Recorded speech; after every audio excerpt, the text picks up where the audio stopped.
विधिमंडळात photo session पार पडलं। यावेळी उद्धव ठाकरे आणि एकनाथ शिंदे एकाच फ्रेममध्ये आले। यावेळी मुख्यमंत्री देवेंद्र फडणवीस आणि नीलम गोऱ्हेंनी ठाकरेंना शिंदेंच्या बाजूला बसवण्याचा आग्रह केला, मात्र उद्धव ठाकरेंनी शिंदेंच्या बाजूला बसणं टाळलं।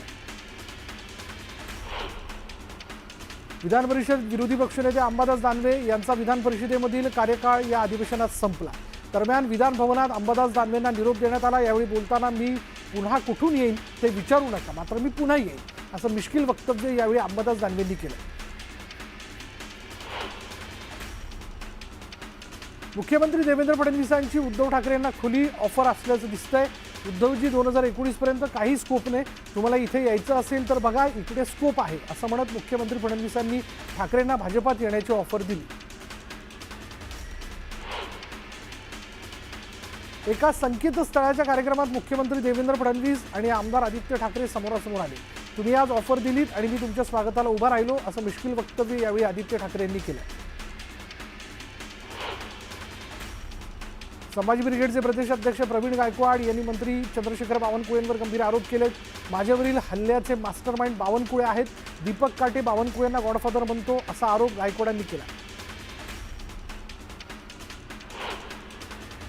छत्रपती संभाजी महाराजांचं भव्य स्मारक खुलताबाद इथं व्हावं आणि त्यासाठी सरकारनं 100 कोटी द्यावेत अशी मागणी भाजपचे आमदार संजय केनेकर यांनी केली आहे। त्याचसोबत खुलताबादचं नाव बदलून रत्नपूर करावं अशी मागणी करण्यात आली आहे। तर स्मारक उभारण्यापेक्षा पाठ्यपुस्तकात संभाजी महाराजांचा इतिहास आणा अशी मागणी जी आहे ती इम्तियाज जलील यांनी केली।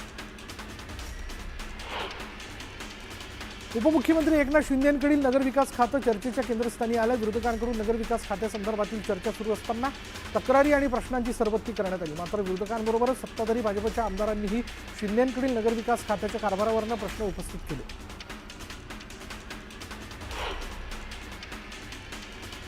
मंत्री संजय शिरसाट यांच्या सामाजिक न्याय विभागाच्या कामावर भाजपनं नाराजी व्यक्त केली। सामाजिक न्याय विभागाची कामं उशिराने होतात तर अनेक कामं सांगूनही होत नाहीत अशी तक्रार करण्यात आली। भाजपच्या काही आमदारांनी प्रदेश नेतृत्वाकडे तीव्र नाराजी व्यक्त केली। एका बड्या नेत्याने गोप्यस्फोट करत राज्यातील 72 अधिकारी आणि नेते हनी ट्रॅपमध्ये अडकले असण्याची शक्यता व्यक्त केली आणि या प्रकारामुळे राज्यात खळबळ उडाली आहे। या प्रकरणात नाशिकमधील एका बड्या अधिकाऱ्याचाही समावेश असल्याची चर्चा आहे। त्यांनी केलेल्या खुलाशामुळे राजकीय वर्तुळात जोरदार चर्चा रंगली आहे। नाना पटोलेंनीही हनी ट्रॅप संदर्भात भाष्य केले। काही मंत्री देखील हनी ट्रॅपमध्ये अडकलेले, त्यामुळे हनी ट्रॅपच्या माध्यमातून गोपनीय कागदपत्र यंत्रणांकडे गेली तर काय होईल असा सवाल नाना पटोलेंनी केला। विधान भवनाच्या पायऱ्यांवर विरोधकांनी आंदोलन केलं। बनियान आणि टॉवेल गुंडाळून विरोधकांनी सरकारविरोधात घोषणाबाजी केली। आमदार संजय गायकवाड यांनी केलेल्या मारहाणीचा यावेळी निषेध व्यक्त करण्यात आला। रोहित पवारांना राष्ट्रवादी शरदचंद्र पवार पक्षात मोठी जबाबदारी देण्यात आली। महाराष्ट्र प्रदेश सरचिटणीस सर्व फ्रंटल सेलच्या प्रभारीपदी रोहित पवारांची नियुक्ती करण्यात आली आहे। तर माजी आमदार सुनील भुसारींची पक्षाच्या उपाध्यक्षपदी नियुक्ती करण्यात आली। काश्मीरच्या राज्यपालांनी सांगितलं, सुरक्षेमधील चुकीमुळे पहलगाम हल्ला झाला आणि या प्रकरणी त्यांनी फक्त बोलू नये तर राजीनामा द्यावा अशी मागणी जी आहे एमआयएमचे अध्यक्ष असदुद्दीन ओवेसी यांनी केली आहे। भाजपचे मंत्री मंगलप्रभात लोढा यांनी वॉर्डनिहाय जनता दरबाराचं आयोजन केलं। परळमधील जनता दरबाराची सुरुवात झालेली आहे आणि महापालिका निवडणुकीच्या तोंडावर जनता दरबाराचं आयोजन करण्यात आलं। भाजपचे नवनिर्वाचित प्रदेशाध्यक्ष रवींद्र चव्हाण यांनी जेजुरीत महाराष्ट्राचं कुलदैवत खंडोबाचं दर्शन घेतलं। महाराष्ट्र भाजपच्या प्रदेशाध्यक्षपदी निवड झाल्यानंतर रवींद्र चव्हाण प्रथमच खंडोबाच्या चरणी लीन झाले।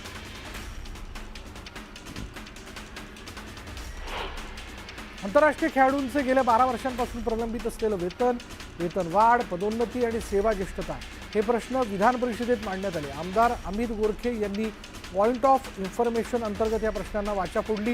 मुख्यमंत्र्यांनी यामध्ये लक्ष घालून मदत करावी अशी मागणी अमित गोरखेंनी केली। मनसे अध्यक्ष राज ठाकरेंचा मीरा भाईंदर दौरा ठरला। येत्या 18 जुलैला राज ठाकरे मीरा भाईंदर दौऱ्यावरती असणार आहेत। माझ्या मुंडे हत्या प्रकरणात 18 महिने उलटूनही न्याय मिळत नसल्यानं ज्ञानेश्वरी मुंडे आक्रमक झाल्या। त्यांनी पोलीस अधीक्षक कार्यालयातच विष घेत आत्महत्येचा प्रयत्न केला। दरम्यान ज्ञानेश्वरी मुंडे यांच्यावर जिल्हा रुग्णालयातील अतिदक्षता विभागात उपचार सुरू आहेत। बीड जिल्ह्यातील महादेव मुंडे हत्या प्रकरणात वाल्मिक कराड, त्यांचा मुलगा आणि गोट्या गीतेची चौकशी करा अशी मागणी विजयसिंह बाळा बांगर यांनी केले. विजयसिंह बाळा बांगर हा वाल्मिक कराडचा जुना सहकारी आहे. विजयसिंह बाळा बांगर यांनी बीड जिल्हा रुग्णालयात जाऊन ज्ञानेश्वरी मुंडे यांची भेट घेतली. तसंच महादेव मुंडे हत्या प्रकरणातील आरोपींना पकडण्याची मागणी केली. संभाजीनगरमध्ये 11 वर्षीय मुलीच्या अपहरणाचा प्रयत्न फसला. शिकवणीसाठी येणाऱ्या मुलीचं अपहरण करण्यात आलं होतं आणि यावेळी स्थानिक आणि मुलीच्या ड्रायव्हरनं वाहनांचा पाठलाग करून मुलीला सोडवलं, तर अपहरणकर्त्यानं पलायन केलं असून पोलिसांनी वाहन ताब्यात घेतलं. कराडजवळ मलकापूर शहरात ढेबेवाडी फाट्यावर ड्रंक अँड ड्राईव्हचा थरार पाहायला मिळाला. मद्यधुंद डॉक्टरने 2 दुचाकी आणि 3घांना उडवलं. राजाराम जगताप असं या डॉक्टरचं नाव असून त्याने पोलिसांसोबतही अरेरावी केली.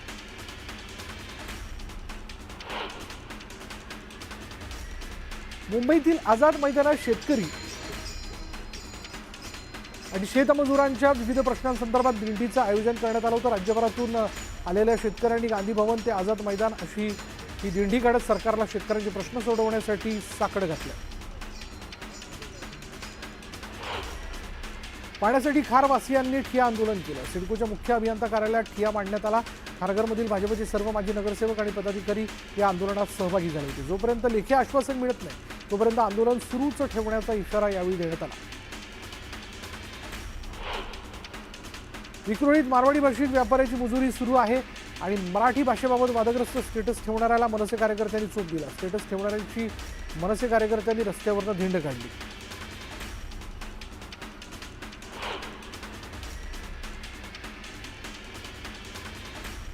वसई विरारसाठी मुख्यमंत्र्यांनी महत्त्वपूर्ण निर्णय घेतला. जिल्हा परिषदेच्या 116 शाळा आता महापालिकेकडे हस्तांतरित होणार आहेत.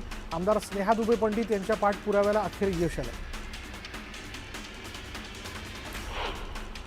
बदलापूर शहरातून जाणाऱ्या कर्जत पुणे महामार्गालगत असलेल्या एका मोठ्या नाल्यात मातीचा भराव टाकला जातोय.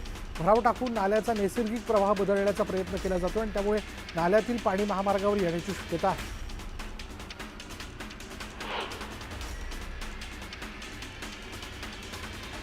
ग्राहकांना वीज बचतीचा सल्ला देणाऱ्या महावितरणच्या कार्यालयात विजेची उधळपट्टी सुरू असल्याचं चित्र पाहायला मिळालं. बदलापूर पश्चिम भागातील महावितरणचं कार्यालय बंद झाल्यानंतरही कर्मचारी लाईट बंद करत नाहीत आणि त्यामुळे कर्मचाऱ्यांवर कारवाईची मागणी होते. बुलढाणा जिल्ह्यात खरीप हंगामाच्या सुरुवातीला चांगला पाऊस झाल्यानं खरीपाच्या 90% पेरण्या पूर्ण झालेल्या आहेत. खरीपाच्या या पीक पेऱ्यात शेतकऱ्यांनी पुन्हा एकदा सोयाबीनलाच पसंती दिल्याचं पाहायला मिळतंय. बुलढाणा जिल्ह्यात तब्बल 3,80,000 हेक्टरवर सोयाबीनची पेरणी पूर्ण झाली.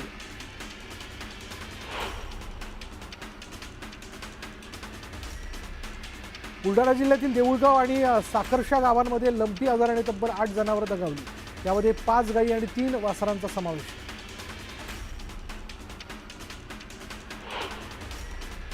बुलढाणा जिल्ह्यातील जळगाव जामोद इथून पुण्याला जात असलेल्या खासगी बसचा चालक मद्यधुंद अवस्थेत असल्याचा व्हिडिओ सध्या व्हायरल होतोय आणि ही बाब प्रवाशांच्या लक्षात येताच आसल गावात बस थांबवण्यात आली. दरम्यान मद्यधुंद चालकांमुळे प्रवाशांच्या सुरक्षेचा प्रश्न ऐरणीवर आला.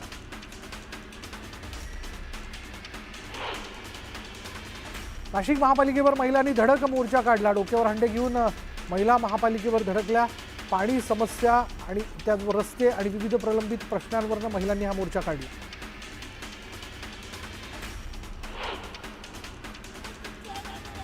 विधान परिषदेचे आमदार हेमंत पाटील यांच्या विरोधात नांदेडमध्ये आंदोलन करण्यात आलं. हेमंत पाटलांच्या प्रतिमेला जुडे मारत दलित बांधवांबाबत केलेल्या वक्तव्याचा निषेध नोंदवण्यात आला. नागपुरात युनियन बँक ऑफ इंडियाच्या मॅनेजरने मराठीतील FRI स्वीकारला नाही म्हणून मनसेनं मॅनेजरला जाब विचारत बँकेच्या बोर्डाला काळं फासलं, तर मॅनेजरनं माफी मागितल्यानंतर मनसेनं आंदोलन मागे घेतलं.